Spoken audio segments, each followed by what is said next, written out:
रहीमदास जी गोवर्धन में श्रीनाथ जी का दर्शन करने गए।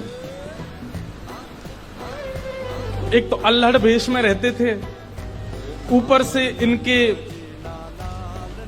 किसी कारण से इनको मंदिर में नहीं घुसने दिया, और जैसे ये मंदिर में घुसने लगे तो लोगों ने इनको धक्का दे दिया। कहां घुसे चले जा रहे हो, यहां पर विजातियों का प्रवेश नहीं है और तुम्हारे जैसों का तो बिल्कुल प्रवेश नहीं है। रहीम जी को इतना क्रोध आया, ठाकुर जी को ही सुनाने लगे बाहर बैठ करके।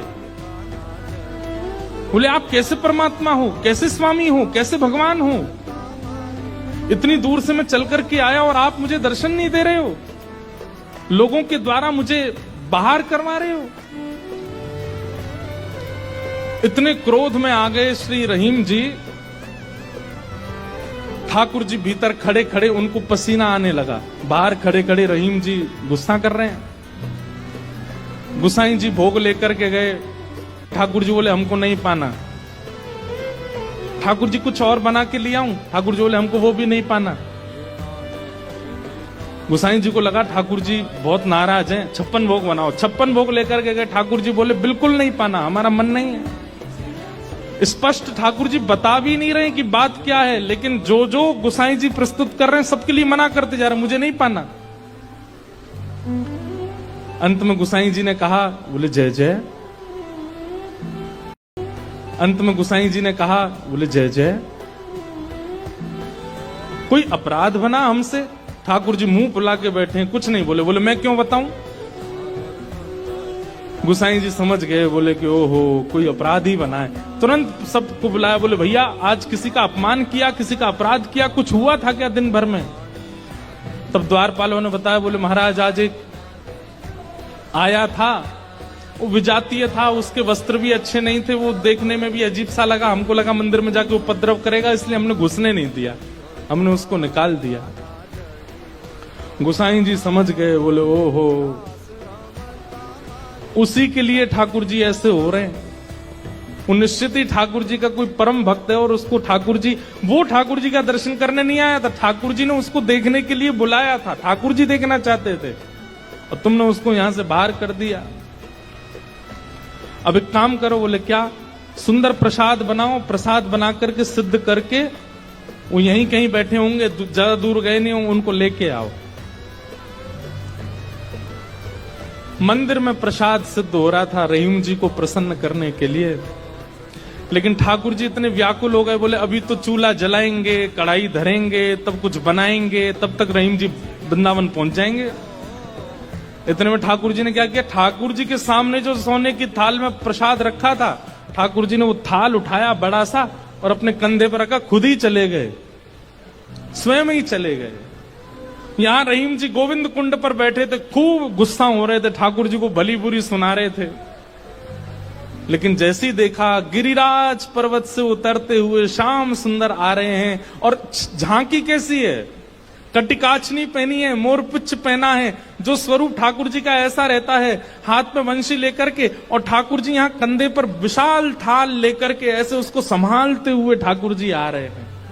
आहा, रहीम जी के लिए रहीम दास जी ने उसी समय ठाकुर जी की छवि का वर्णन किया, बहुत सुंदर। क्या वर्णन करते हैं, कैसे लग रहे हैं श्याम सुंदर? आहा,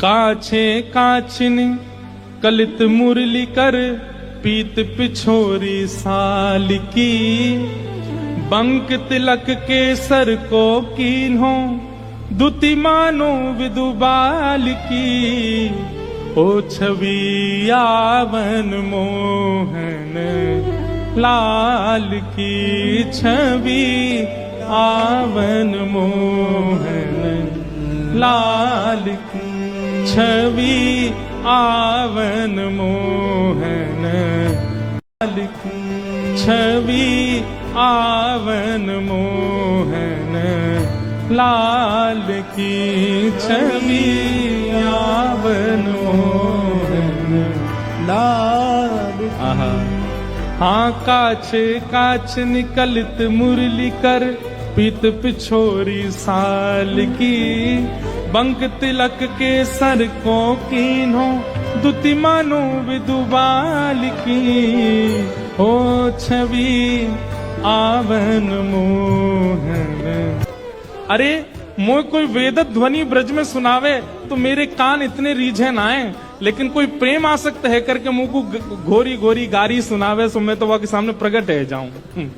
वाह। हो छवि आवन मोहन लाल की, छवि आवन मोहन लाल। और थाल सामने रख करके ठाकुर जी वहां से अंतर ध्यान हो गए, लेकिन रहीमदास जी की स्थिति ऐसी कि वो तो उसी छवि में छके हुए बैठे हैं, थाल सामने रखा है। इतने में गुसाई जी अपने असंख्य सेवकों के साथ खूब सारा प्रसाद बना करके लाए।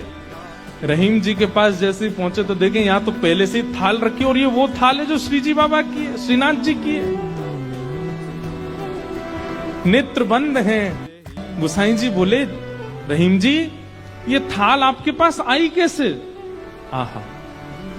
बिसरत नाही सखी मोमन सो, चितवन बैन विशाल की। बैन मतलब, बैन कहीं कहीं ये अधर का जो अंतिम छोड़ होता है इसको बैन कहते हैं।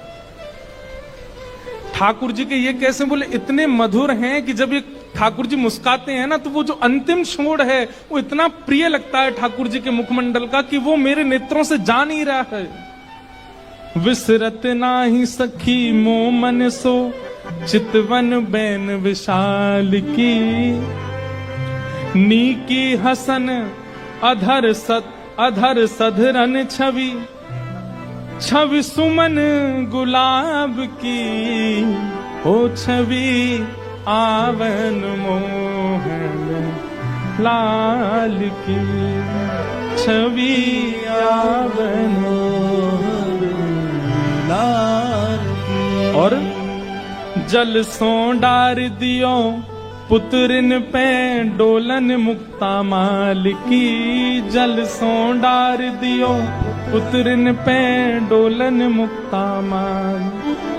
आप मोल बिन मोलन डोले, बोलन मदन गोपाल की। धरन छवि छवि सुमन गुलाब की।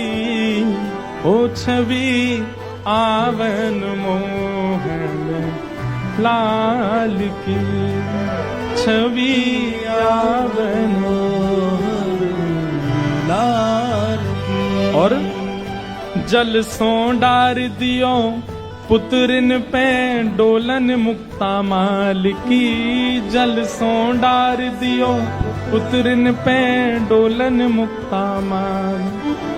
आप मोल बिन मोलन डोले, बोलन मदन गोपाल की। आप मोल बिन मोलन डोलन, बोलन मदन गोपाल की।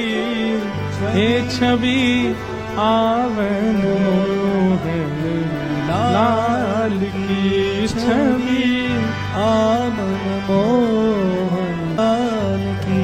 आहा। आप मोल बिन मोलन डोलन, बोलन मदन गोपाल की। इतने मूल्यवान श्री ठाकुर जी यहाँ पर बिनमोल की तरह डोल रहे थे, बोल रहे थे, चल रहे थे, बैठे थे। गुसाई जी को बता रहे हैं रहीम जी,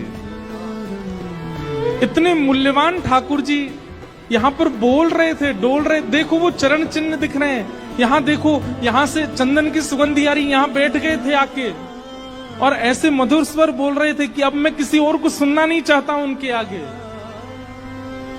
अरे यह स्वरूप निरखे सोई जाने। अरे जिसने वो स्वरूप देखा होगा, यह स्वरूप निरखे सोई जाने, यही रहीम के हाल की। यह स्वरूप निरखे सोई जाने, यही रहीम के हाल की। ओ छवि आवन मोहन लाल की, छवि आवन मोहन लाल की। वहां रहीम जी के नेत्र सजल हैं और यहां गुसाई जी के सुनते सुनते नेत्र सजल हो गए। वाह ठाकुर जी, आपकी लीला। यहां हम इतनी सामग्री सिद्ध कर रहे थे रसोई में, लेकिन आपसे इतनी प्रतीक्षा भी नहीं हुई, आप अपनी थाल लेकर के आ गए और ऐसी लीला करके गए रहीम दास जी के पास आकर के। ऐसे हमारे ठाकुर जी।